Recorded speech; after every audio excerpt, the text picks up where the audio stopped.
kasih Cikgu Arif kerana dapat bersama. Macam Cikgu Arif sebut tadi, ini musim cuti, tapi kita dapat juga bersama. Semalam kita meraihkan Hari Kemerdekaan dan nampak begitu megah dalam perayaan tersebut, di mana murid sekolah ramai yang buat persembahan yang amat menyerlah dan menunjukkan, mencerminkan sistem pendidikan kita yang bukan saja memberi tumpuan kepada aspek kurikulum tetapi juga aktiviti ko-akademik dan ko-kurikulum kita. So memang jelaslah. Saya selalu sebut dalam banyak webinar, ceramah dan forum dan sebagainya, kalau saya ditanya, how good are we? Kalau kita kata sistem pendidikan kita ni baik, saya gunakan ungkapan bahawa we are good, we can be better, but we want to be the best in whatever we do. Kita mesti buat, mencerminkan, menampilkan usaha yang terbaik.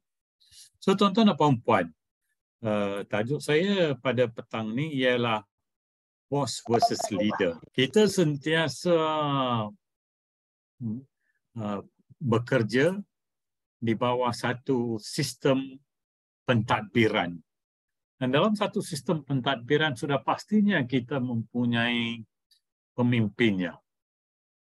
Maka kita selalu mungkin tertanya, adakah pemimpin kita itu pemimpin, leader, atau dia merupakan bos?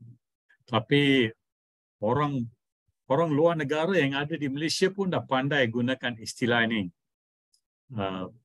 Kita pergi ke stesen Mia, jumpa warga Bangladesh pun dia kata, sudah isi bos.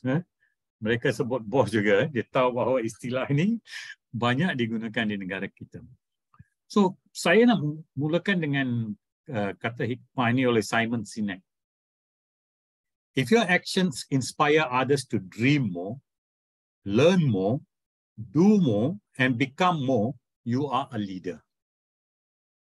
Dan saya cukup percaya dalam kata hikmah ini kerana kita sebagai pemimpin, kita nak memangkinkan pemikiran sebegini. Kita nak staf yang bersama kita, rakan yang bersama kita dalam organisasi untuk dream. Dream di sini tidak bermaksud mimpi seperti mimpi yang kita mimpikan, tapi ini merupakan impian yang kita ada tentang organisasi kita, tentang hasrat kita, tentang matlamat yang hendak dicapai dalam organisasi atau matlamat diri sendiri. So we dream more. Untuk dream more, kita terpanggil untuk learn more, nak belajar lagi.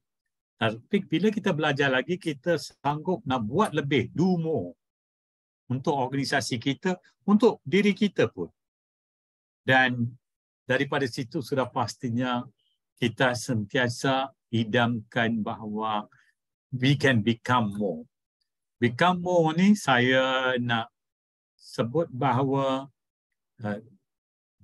it's not only about leadership with title, dengan jawatan, tapi juga kepimpinan tanpa jawatan. Can I have the next slide, please? So, apa bezanya di antara bos dengan leader? Bos ni dia mengarah staff. Kalau leader, dia memimpin staff dia, dia melatih staff dia, coach staff dia. Kalau bos, dia bergantung kepada authority untuk nak menggerakkan jentera pentadbiran. Tapi bagi seorang pemimpin, dia akan gunakan pengaruh dia, goodwill dia. Kalau bagi seorang bos, dia mungkin akan sentiasa gunakan menakut-nakutkan orang di bawahnya. Saya boleh ambil tindakan ini, saya boleh ambil tindakan sebegini. Tetapi bagi seorang pemimpin, dia menggerakkan hasrat atau enthusiasm tu, nak ingin buat sendiri dalam kalangan anak buah dia. Kalau bos dia sebut I, kalau pemimpin dia sebut we. Saya mengambil masa yang lama juga untuk membiasakan banyak daripada pendekatan-pendekatan yang disebut ini. Dan saya jangka banyak ia membawa satu perubahan bila kita gunakan istilah we. I think we can do it. Why not you? Why not we? Let's refer. Mari kita sama-sama cuba hubungi orang ni dan dapat sedikit pencerahan dan sebagainya. So we, it's very important. It's nothing about bila kita naik pangkat jadi pengarah ke, jadi pengetua ke, dan kita kata, oh, sekarang saya sudah berada di kerusi ini, saya mengarah. Itu adalah pendekatan tahun 60-an kot atau 70-an. Tapi sekarang ia berbeza. Ia merupakan satu revolusi emosional. Revolusi emosi di mana kalau kita boleh connect emotionally dengan staff kita, artinya kita boleh menggerakkan organisasi kita. Kalau sesuatu yang berlaku tu tidak berlaku dengan sebaiknya, breakdown berlaku, kita jangan nyatakan kesilapan itu pada sesiapa yang lain. Always take the blame. Sebagai pemimpin, kita ambil kewajipan itu, tanggungjawab itu, dan kita cuba memastikan kita dapat membaiki keadaan. Saya bernasib baik kerana dapat bersama dengan beberapa pemimpin semasa menjalankan tugas. Dan seorang daripada pemimpin ini adalah Datuk Kamaruzaman. Ya. Dia TKSU di Kementerian Pendidikan. Bila kami merancang sesuatu, kalau ada satu kesilapan itu berlaku, saya masih ingat ayat dia kata, okay, let's forget about it. Now, what's the way forward? What's the way forward? Dia tidak akan cari, okay, siapa buat ni kesalahan, siapa. No, we do not waste time on that. That is for us to do if it is really needed. Tapi yang lebih penting, what is the way forward? Itu cara dia. Right? Dan banyak cara untuk mengurus mesyuarat saya belajar daripada beliau. Kerana pemikiran dia sangat sistematik. Dan cara dia berfikir, cara itulah dia akan mengolah pengurusan dan kepimpinan. Dia seorang bos tu knows how it is done, tetapi seorang pemimpin boleh menunjukkan bagaimana nak buat. Ini sangat penting dan kita selalu terlupa. Kita senang mudah mengarah, cikgu buat ni, cikgu buat itu, cikgu buat sebegini. But we never get down, turun padang dan tunjuk. A boss uses people, tetapi a leader develops people. Saya cukup suka kalau saya boleh develop people kerana saya tahu bahawa when mereka dapat menghasilkan sesuatu, kita rasa we feel proud, ya? Kita rasa megah tentang pencapaian staff kita. Dan di sini saya nak kongsi satu juga pengalaman saya. Saya staff dekat IPG Raja Melewas masa saya timbalan pengarah, dan mereka kita bincang untuk hasilkan coffee table book. Dan saya kata ini adalah for you, bukan untuk saya. Walaupun saya timbalan pengarah, that's not. Anda buat nama anda yang akan ada di sana. Selepas beberapa bulan saya bertukar ke kementerian dan saya kembali ke IPG itu untuk satu majlis. Dan pensyarah yang berkaitan tu lari datang jumpa saya, dia kata, Doktor, this is the book, coffee table book yang sudah terhasil tentang IPG Raja Melewa dengan sejarahnya dan sebagainya. Saya kata, so nama siapa yang tertera di situ? Dia pun senyum kerana nama-nama yang ada di situ adalah kumpulan yang telah menjalankan tugas. So I said, this is what it is about. Akhirnya anda dapat menghasilkan sesuatu yang kini akan menjadi satu dokumen bagi institusi. So, know how it is done and develop people.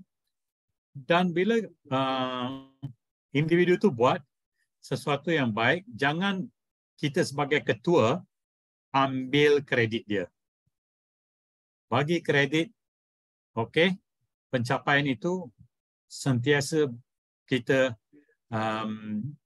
letak staff kita di depan. We want them to get the credit.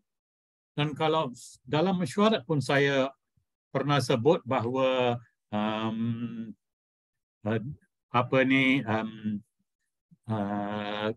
that ini dilakukan oleh staff saya. So perkara itu adalah sangat penting. So don't command, jangan bagi arahan, kita ask, kadang-kadang kita bincang dan kita say bukan go and get it done, but let's go, mari kita buat bersama. So tuan-tuan dan puan-puan, walaupun segala yang saya sebut ni nampak macam perkara yang remeh-temeh, tetapi ingat, ia sentiasa berlaku dalam organisasi. Tapi kita cari jalan tengahnya di antara bos dan leader. Kita nak kata yang to boss around tu memang tak tepat. Tapi sometimes you need to be a boss, but more times, banyak kali anda perlu jadi pemimpin. So you want to be that leader. Right? Next slide please. Dan tambahan kepada apa yang saya sebut ni, saya rumuskan dengan ni, a leader guides you, the boss commands you. Arah ya. Kita bagi seorang bos, dia menentukan kejayaan berdasarkan impak di atas orang dalam organisasi dia. Kalau seorang bos, dia pilih authority. Saya sebut tadi juga, pemimpin pilih macam mana dia boleh pengaruh anak buah dia. Kalau boleh kita cuba elakkanlah dalam zaman sekarang ni, authority ni kita cuba elakkan. Kita hanya kalau terpanggil benar untuk gunakan authority baru kita gunakannya. Leaders want you to be successful than they are. So kita nak anak buah kita biar lebih berjaya daripada kita sendiri. Kita tidak boleh cemburui anak buah kita kalau mereka berjaya. Saya pernah jumpa pegawai atau besar yang datang untuk kursus di IB, mana dia kata kadang-kadang ada juga ketua ya atau pihak pengurusan yang menyuruhkan borang permohonan pun individu tu. So kenapa kita nak buat sebegitu? Yang terbaik kita nak menggalakkan anak buah kita untuk berjaya lebih daripada kita. And kita rasa seronok bila anak buah kita, orang yang pernah bertugas bersama dengan kita, berjaya. Bagi saya, walaupun saya dah besar, saya tahu bahawa bila saya lihat anak buah saya ni naik pangkat dan sebagainya, saya sebolehnya saya akan hantar mesej kepada mereka untuk mengucapkan tahniah atas kejayaan mereka. So perkara macam ni nampak biasa, tapi kita harus buat secara, we must do it consciously. Kita buat dan pastikan kita menggerakkan generasi yang akan datang. Walaupun kadang-kala guru muda atau pegawai yang lebih muda daripada kita. Next slide please. Kita accountable untuk apa, kita mengambil tanggungjawab untuk apa jua yang berlaku dalam organisasi. Saya sebut juga tadi, dan kita tidak menuding jari lah. Sebagai pemimpin, itu cara yang mungkin tidak mencerminkan kepimpinan kita. Right? It is good to know bagaimana sesuatu perkara atau kesilapan itu berlaku. Tetapi akhirnya, kita pemimpin organisasi, kita bertanggungjawab. Dan pemimpin harus biarkan anak buah kita ni rasa mereka berjaya. Macam kumpulan Cikgu Nashar yang semua terlibat dalam pembentangan untuk CDL hands-on ni. Ini merupakan satu kejayaan. Mereka telah meneroka satu alam yang baru, cikgu bantu cikgu, dan kita harap perkara ini bukan saja merupakan satu pentas perkongsian ilmu, tapi ia merupakan satu pentas untuk membina teacher leadership dalam kalangan guru. So, ia membina keyakinan dalam kalangan guru dan juga dalam kalangan pegawai. So, kita tak mau create fear. Kita tak mau orang takut. Saya rasa kalau kita boleh buat begini, ramai guru akan tampil ke depan untuk memimpin apa jua projek dan program. So, tuan-tuan dan puan-puan, ini saja daripada saya untuk minggu ini. Kita masuk ke slide yang terakhir. Seperti yang saya selalu sebut bahawa no one can hand you experience, but they can hand you a book. Buku adalah beban latihan untuk minda kita. Books are the training weights of the mind. Kita boleh dapat ilmu daripada pelbagai sumber. Dan untuk memastikan bahawa sistem pendidikan kita sentiasa menyerlak, kita harus beri tumpuan bahawa dan ingat apa yang saya sebut ini. It's easier to build strong children than to fix broken adults. It is easier to build strong children than to fix broken adults. So kita sentiasa, minggu lepas saya sebut tentang bagaimana kita nak beri pujian kepada murid-murid kita. Bukan saja pada murid, kita jangan lupa nak bagi pujian kepada guru. Bagi orang yang bertugas di PPD, jangan lupa bagi pujian kepada pihak pengurusan sekolah dan mereka yang bertugas di kementerian. Saya rasa budaya memberi pujian yang tepat adalah satu budaya yang positif. Saya sebut bahawa tunjang kepada sistem pendidikan di negara Finland ialah you always kita memberi pujian untuk usaha, bukan saja untuk outcome. So always we must be positive, positive, positive. Tuan-tuan dan puan-puan, remember if a child can't learn the way we teach, maybe we should teach the way they learn. Itu saja daripada saya, Cikgu Arif. Terima kasih kerana dapat bersama pada petang ini.